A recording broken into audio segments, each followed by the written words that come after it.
जय श्री राधे कृष्ण भक्तजनों, मैं हूँ आपके साथ पंडित आचार्य नीलेश शर्मा। आज आप सभी अधिक मास पुरुषोत्तम मास महात्मा कथा का अध्याय 2 का श्रवण करेंगे। बोले श्री लक्ष्मी नारायण भगवान की जय, श्री पुरुषोत्तम भगवान की जय। गुरुर् ब्रह्मा गुरुर्विष्णु गुरुर्देवो महेश्वरः, गुरु साक्षात् परब्रह्म तस्मै श्री गुरुवे नमः। सच्चिदानंद रूपाय विश्वोत्पत्त्यादिहेतवे तापत्राय विनाशाय श्री कृष्णाय वयं नमः। जय जय श्री राधारमण, जय जय नवल किशोर, जय गोपी चित चोर प्रभु, जय जय माखन चोर। मात मेरी श्री राधिका, पिता मेरे घनश्याम, इन दोनों के चरणन में मेरा बारंबार प्रणाम, मेरा बारंबार प्रणाम। मोहिनी मूरत श्याम की वो मन रही समाय, जो मेहंदी के पात में लाली रही समाय।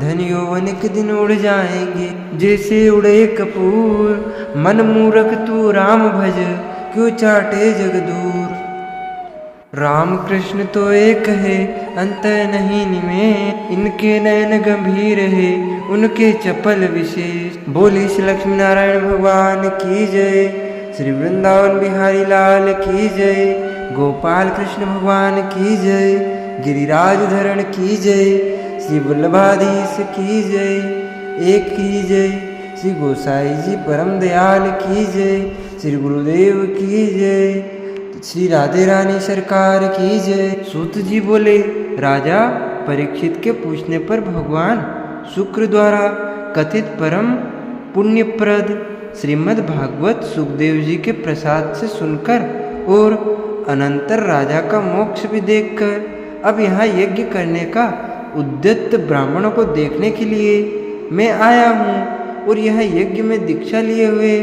ब्राह्मणों का दर्शन कर मैं कृतार्थ हुआ। ऋषि बोले, हे साधु, अन्य विषय की बातों को त्याग कर भगवान कृष्ण द्वैपायन के प्रसाद से, उनके मुख से जो आपने सुना है वही अपूर्व विषय है। सूत, आप हम लोगों से कहिए, हे महाभाग, संसार में जिससे परे कोई सार नहीं है, ऐसी मन को प्रसन्न करने वाली और जो सुधा से भी अधिकतर हितकर है, ऐसी पुण्य कथा हम लोगों को सुनाइए।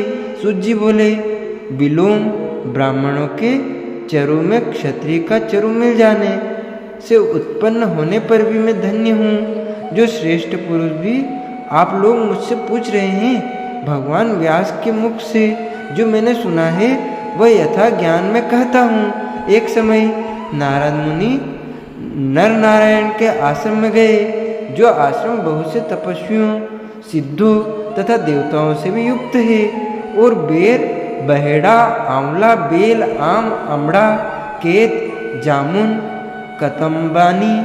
कतम्बादी और भी अनेक वृक्षों से सुशोभित है। भगवान विष्णु के चरणों से निकली हुई पवित्र गंगा और अलकनंदा भी जहाँ पर बह रही है। ऐसे नर नारायण के स्थान में श्री नारद मुनि ने जाकर उन परब्रह्म नारायण को, जिनका मन सदा चिंतन में लगा रहता है, जिसके जितेंद्रिय काम क्रोधादि छाओं शत्रुओं को जीते हुए है, अत्यंत प्रभा जिनके शरीर में चमक रही है, ऐसे देवताओं के भी देव तपस्वी नारायण को साष्टांग दंडवत प्रणाम कर और हाथ जोड़कर नारद उस मुनि व्यापक प्रभु की स्तुति करने लगे। नारद जी बोले, हे देव देव, हे जगन्नाथ, हे कृपा सागर, सतपते, आप सत्यव्रत हो, त्रिसत्य हो, सत्य आत्मा हो और सत्य संभव हो। हे सत्ययोयन, आपको नमस्कार है, मैं आपकी शरण में आया हूँ। आपका तो जो तप है वह संपूर्ण प्राणियों की शिक्षा के लिए और मर्यादा की स्थापना के लिए है। यदि आप तपस्या ना करें तो जैसे कलयुग में एक के पाप करने से सारी पृथ्वी डूबती है, वैसे ही एक के पुण्य करने से सारी पृथ्वी तरती है। इसमें तनिक भी संशय नहीं है। पहले सतयुग आदि में जैसे एक पाप करता था तो सभी पापी हो जाते थे, ऐसी स्थिति हटाकर कलयुग में केवल एक करता ही पापों से लिप्त होता है। यह आपके तप की स्थिति है। हे भगवान, कली में जितने प्राणी हैं, यानी कि पूरे ब्रह्मांड में जितने भी प्राणी हैं, सब विषयों में आसक्त है, स्त्री पुत्र ग्रह में लगा है। चित्त जिनका ऐसे प्राणियों का हित करने वाला जो हो और मेरा भी थोड़ा कल्याण हो, ऐसा विषय विचार कर केवल आप ही कहने के योग्य है। वही आपके मुख से सुनने की इच्छा से मैं ब्रह्मलोक से यहाँ आया हूँ। आप ही उपकार प्रिय विष्णु हैं, ऐसा वेदों में निश्चित है। इसलिए लोकोपकार के लिए कथा का सार इस समय आप सुनाइए, जिसके श्रवण मात्र से निर्भय मोक्ष पद को प्राप्त करते हैं। इस प्रकार नारद जी का वचन सुन भगवान ऋषि आनंद से खिलखिला उठे और भुवन को पवित्र करने वाली पुण्य कथा आरंभ की। श्री नारायण बोले, हे नारद, गोपों की स्त्रियों के मुख कमल के भ्रमर, रास के ईश्वर, रसिकों के आभरण, वृंदावन बिहारी, व्रज के पति आदि पुरुष भगवान की पुण्य कथा को कहता हूँ, जो निमेष मात्र समय में जगत को उत्पन्न करने वाले हैं। उनके कर्मों को हे वत्स इस पृथ्वी पर कौन वर्णन कर सकता है। हे नारद मुनि, आप भी भगवान के चरित्र का सरस सार जानते हैं और यह भी जानते हैं कि भगवत चरित्र वाणी द्वारा नहीं कहा जा सकता, तथापि अद्भुत पुरुषोत्तम महात्म्य आदर से कहते हैं। यह पुरुषोत्तम महात्म्य दरिद्रता और वैधव्य को नाश करने वाला, यश का दाता एवं सतपुत्र और मोक्ष को देने वाला है, अतः शीघ्र ही इसका प्रयोग करना चाहिए। नारद बोले, हे मुने, पुरुषोत्तम नामक कौन देवता है, उनका महत्व क्या है, यह अद्भुत सा प्रतीत होता है, अतः आप मुझसे विस्तार पूर्वक कहिए। सूत जी बोले, श्री नारद का वचन सुन नारायण क्षण मात्र पुरुषोत्तम में अच्छी तरह मन लगाकर बोले। श्री नारायण बोले, पुरुषोत्तम, यह मास का नाम जो पड़ा है वह भी कारण से युक्त पुरुषोत्तम मास के स्वामी दयासागर पुरुषोत्तम ही है, इसीलिए ऋषिगण इसको पुरुषोत्तम मास कहते हैं। पुरुषोत्तम मास के व्रत करने से भगवान पुरुषोत्तम प्रसन्न होते हैं। नारद जी बोले, चैत्रादि मास जो है वे अपने अपने स्वामी देवताओं से युक्त है, ऐसे मैंने सुना है, परंतु उनके बीच में पुरुषोत्तम नाम का मास नहीं सुना है। पुरुषोत्तम मास कौन है और पुरुषोत्तम मास के स्वामी कृपा के निधि पुरुषोत्तम कैसे हुए। हे कृपा निधि, या आप मुझसे कहिए, यह मास का स्वरूप विधान के सहित हे प्रभु कहिए।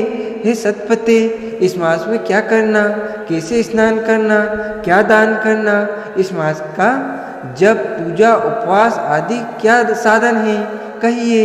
इस मास के विधान से कौन देवता प्रसन्न होते हैं और क्या फल देते हैं। इसके अतिरिक्त और जो कुछ भी तथ्य हो वह है तपोधन, कहिए। साधु दिनों के ऊपर कृपा करने वाले होते हैं, वे बिना पूछे कृपा करके सतुपदेश दिया करते हैं। इस पृथ्वी पर जो मनुष्य दूसरों के भाग्य को अनुवर्ती, दरिद्रता से पीड़ित, नित्य रोगी रहने वाले, पुत्र चाहने वाले, जड़ गूंगे, ऊपर से अपने को बड़े धार्मिक दर्शाने वाले, विद्या विहीन, मलिन वस्त्रों को धारण करने वाले, नास्तिक, परिस्त्रीगामी, नीच, जर्जर, दासव्रती करने वाले, आशा जिनकी नष्ट हो गई है, संकल्प जिनके भग्न हो गए हैं, तत्व जिनके क्षीण हो गए हैं, कुरूपी, रोगी, कुष्ठी, टेढ़े मेढ़े अंग वाले, अंधे, इष्ट वियोग, मित्र वियोग, स्त्री वियोग, आप्त पुरुष वियोग, माता पिता विहीन,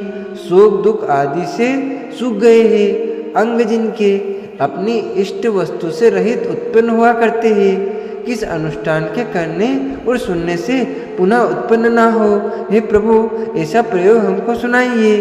वेदव्य, वंध्यादोष, अंगहीनता, दुष्ट व्याधियाँ, रक्तपीत आदि मृगी राजयक्षमादि जो दोष है, इन दोषों से दुखित मनुष्य को देखकर हे जगन्नाथ, मैं दुखी हूँ, अतः मेरे ऊपर दया करके हे ब्राह्मण, मेरे मन को प्रसन्न करने वाले विषय को विस्तार से कहिए। हे प्रभु, आप सर्वज्ञ है, समस्त तत्वों के आयतन है। सूत जी बोले, इस प्रकार नारद के परोपकारी मधुर वचनों को सुन देवदेव नारायण चंद्रमा की तरह शांत महामुनि नारद से नए मेघ के समान गंभीर वचन बोले। बोली श्री लक्ष्मी नारायण भगवान की जय, श्री पुरुषोत्तम भगवान की जय, श्री राधे रानी सरकार की जय, लाडले लाल की जय, श्री वृंदावन बिहारी लाल की जय।